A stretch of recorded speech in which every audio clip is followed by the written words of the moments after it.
na ituro sa atin ng detalyado. Ang tanong, nasusunod ba natin ito lahat? Kung sasabihin natin, wallahi hindi, huwag na tayong gumawa pa ng iba. Kung hindi naman natin nasusunod ang mga sunna niya, bakit may lakas tayo ng loob na gumawa ng mga bagay na labas sa sunna? Kung hindi nga natin nagagampanan yung mga sunna niya, bakit tayo gagawa ng mga bagay na hindi naman ginawa ng Rasul sallallahu alaihi wasallam? Hindi ba tayo nahihiya sa sarili natin? Hindi na nga natin magawa yung mga dapat natin gawin, magdadagdag pa tayo. Para bagang sinasabi natin, hindi perpekto ang Islam na iniwanan ni Muhammad sallallahu alaihi wasallam nung umalis siya. Kasi kung hindi perpekto yan, hindi nasunod ang propesiya ng al-yawma akmaltu lakum dinakum.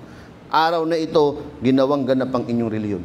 Kapag may mga ginagawa tayo sa relihiyon natin na natutunan lang natin sa ating mga ninuno, natutunan lang natin sa mga napapanood natin sa social media, o namana-mana lang natin at wala naman sa katuruan ng Propeta Muhammad sallallahu alaihi wasallam, dapat tayong mahiya. Sapagkat kumpleto ang ginawang sunna sa atin, lahat ng bagay mayroong pamamaraan na itinuro sa atin ng Islam. At kapag hindi natin kayang gampanan ito, huwag tayong gumawa ng mga dagdag dito. Alam nyo ang aking tinutukoy. Kaya't nawa ay patnubayan tayo ni Allah subhanahu wa ta'ala. Sundin natin ang Rasul sallallahu alaihi wasallam. Ipakita natin ang tunay na pagmamahal sa Kanya sa pamamagitan ng pagbuhay ng Kanyang sunna.